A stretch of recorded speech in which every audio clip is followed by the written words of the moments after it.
Hello, future toppers. Let's make maths simple, intuitive, and fun together.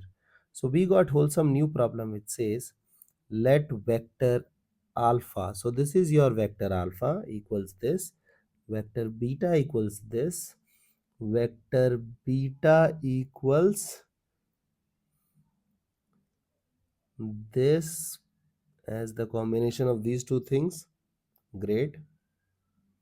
If beta 1 vector is parallel to alpha vector. Great. Beta 2 vector is perpendicular to alpha vector. Great. So we need to find out beta 1 cross beta 2. So for that, first you need beta 1 vector, then you need beta 2 vector, and then you have to respond. Now look at this, how we should approach this question. The idea is, look at this, first we'll crack this situation. Beta 1 vector is a vector parallel to vector A. Suppose that this is me vector. So if I'll ask you to draw a vector parallel to me, can you go with this? I know you cannot go because it is not coming out to be parallel, but this could be the case. Correct or wrong? Correct, na? Hopefully, please manage. So what is the change? The change is change in length. It can be bigger, it can be smaller, it can be of equal length. So for time being, can I say that beta 1 vector is equal to lambda times alpha vector? Okay, so from now onwards, if they will ask you to find out a vector parallel to the vector A and B, A, suppose A, you should go with lambda times A. If lambda is greater than 1, it is enlarged vector. If lambda is equal to 1, it is equal same scale vector. Less than 1, it is diminished one. You got my point? So we got our vector beta 1 as 3 times lambda I plus lambda j. So we got our vector beta 1. Now we will play with this person. The second idea.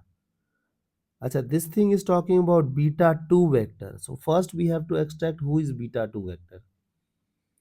Now, from this expression, can you find out the beta 2 vector?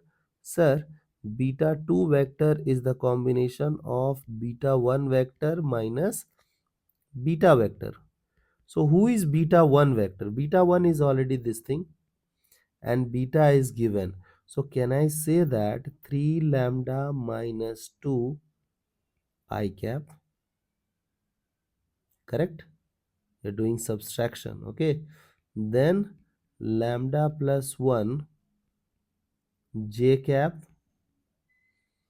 okay, and then minus 3k cap. So we got our beta 2 vector. Now they are saying that beta 2 vector is perpendicular to alpha vector. Now you know that whenever you need to prove two things perpendicular, you should go with dot product.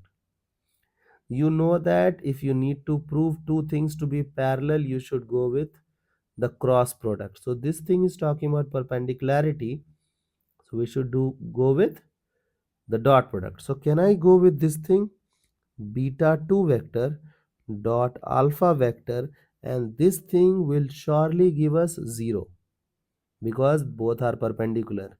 So cos 90 will make it 0. Now, so if you're doing dot product, you know that you will go with I with I, j with j, and k with k. So it is 3 lambda into 3. So it is 9 lambda minus 6. Then plus lambda plus 1, then 0 equals to 0. Now, can I say that 10 lambda equals 5?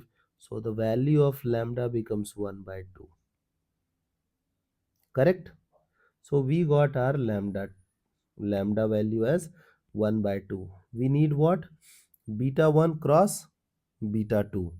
So first try to update your beta 1. So look at this. Beta 1 vector will look like whom?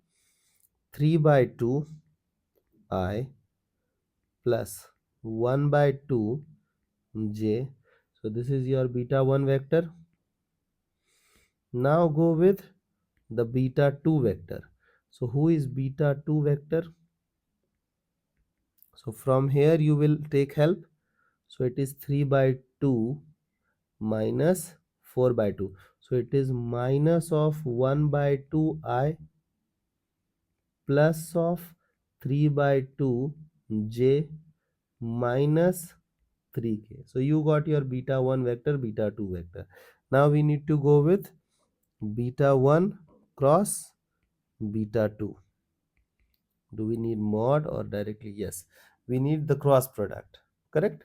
So first we will write I, then j, then k, then first component 3 by 2, 1 by 2, 0, minus 1 by 2, 3 by 2, minus 3, correct?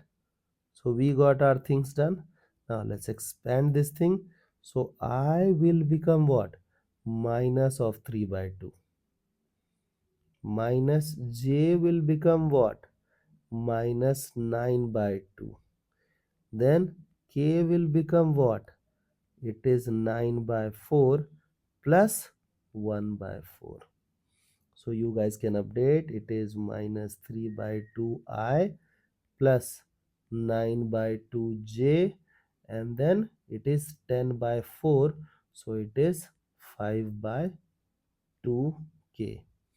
So the required vector is minus 3 by 2i, 9 by 2j, and 5 by 2k. I hope the idea is clear and you guys can handle similar situations. So see you guys in the next session of Mathflix.